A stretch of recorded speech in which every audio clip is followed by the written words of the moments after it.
As soon as we get back on board the ship, people are getting ready to sail away. We're about to sail out of Venice down the Grand Canal.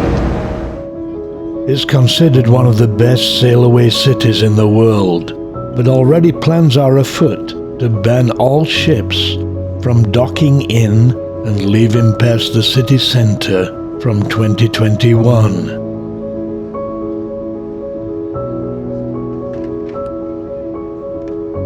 I for one welcome any plan that reduces pollution, though one wonders why Venice's raw sewage problem is taking so long.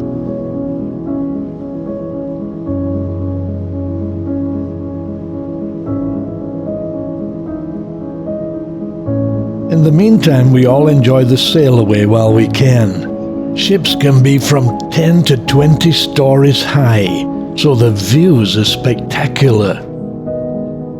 Captain and crew keeping an eye on things.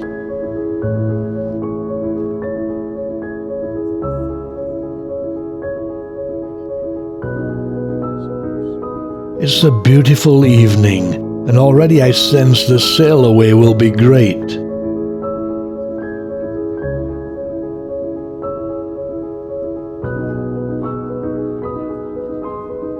But we're not the only ship leaving.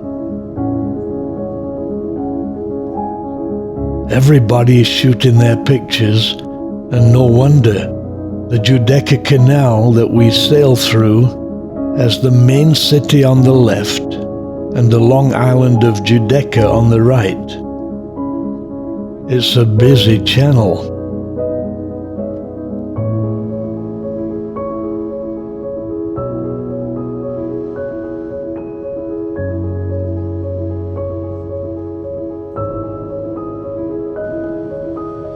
All kinds of vessels plying the route.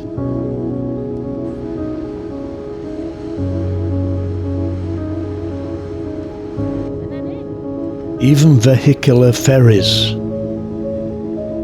Smaller cruise ships get to dock at the port of Venice, closer to the city.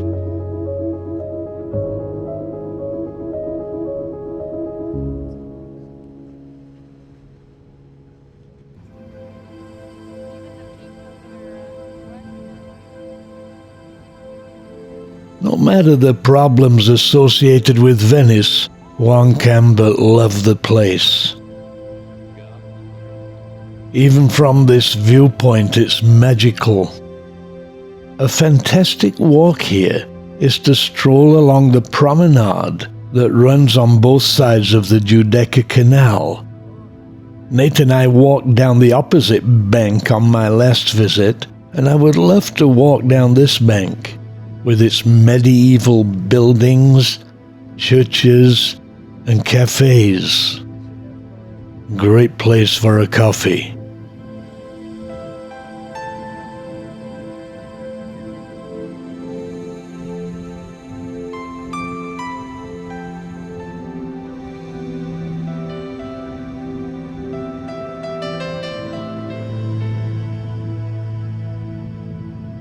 Every now and then we get a glimpse into the city.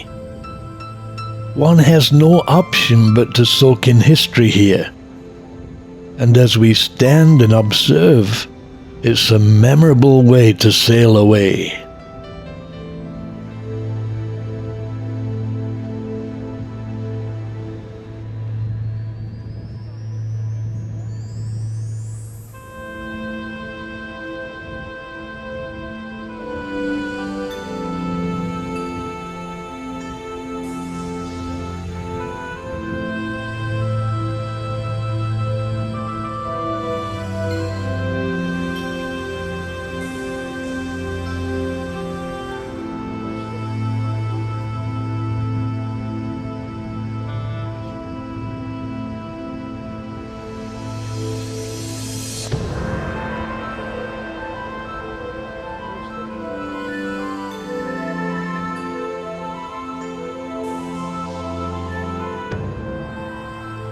The problem being on a cruise is that each city visit is limited to about 10 hours or so.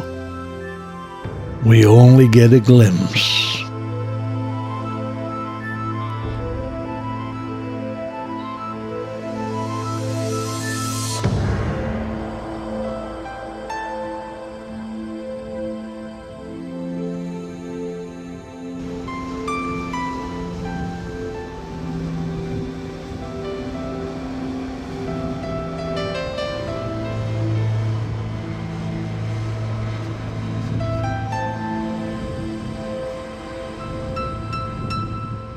Venice, its temples and palaces, did seem like fabrics of enchantment, piled to heaven. So wrote Shelley after his visit. I can see why he wrote it.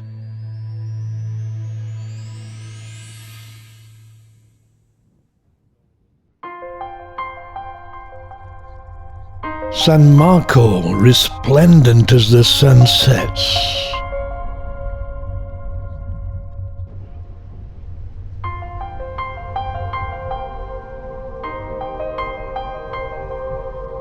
The Doge's palace reminding us that in the days when kings and even popes ruled Europe, Venice managed to rule itself. It's certainly a magnificent building. The crowds still thronging the square.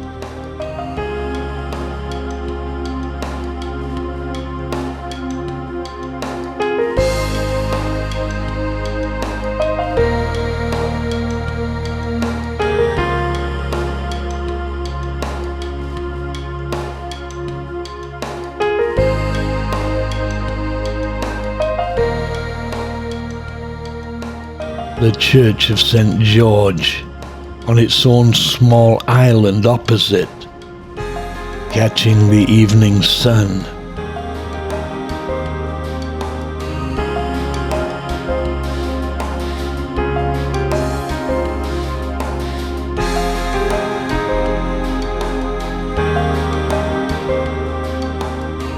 Giudecca, the long thorn, stretching off into the distance, quietly inviting the visitor, come and see me sometime.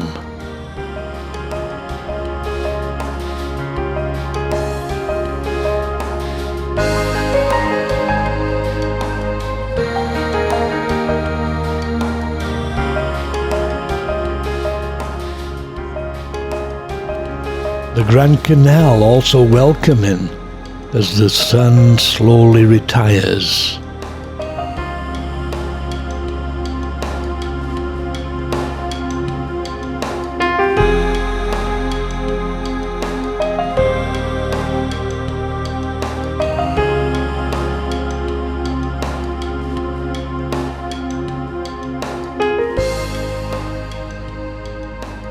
Everywhere are bridges, buildings, boats, and bastions.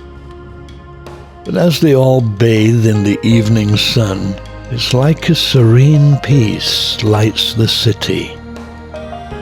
People appear to be walking a little slower, taking in the moment. Personally, as I look back on the day and all that we've seen and experienced, I consider Father Time walk slowly for us today. That must be him there.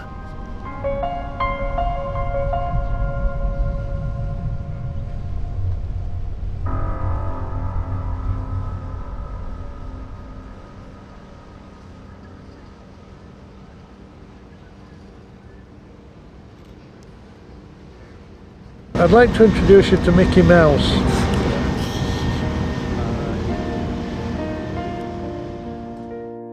This is the green part of town, the part few visitors ever reach.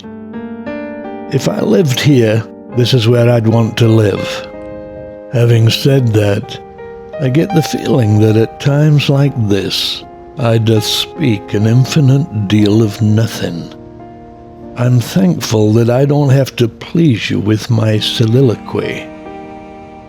I'm talking to myself as usual, out loud of course, but I've enjoyed the day and still enjoying it as the golden city fades from sight.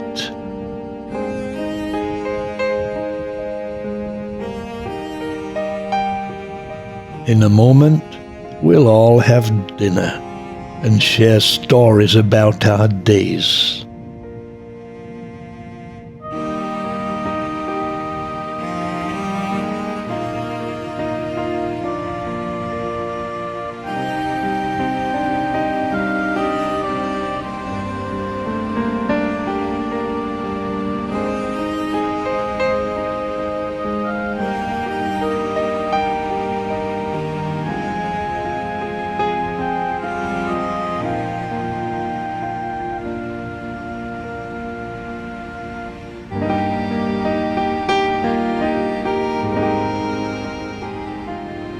pilot's work done, the ship says thanks.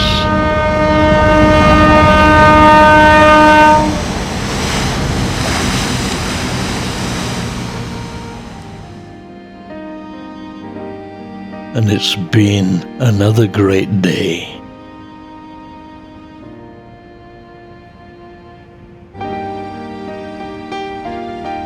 Next stop, Rijeka in Croatia.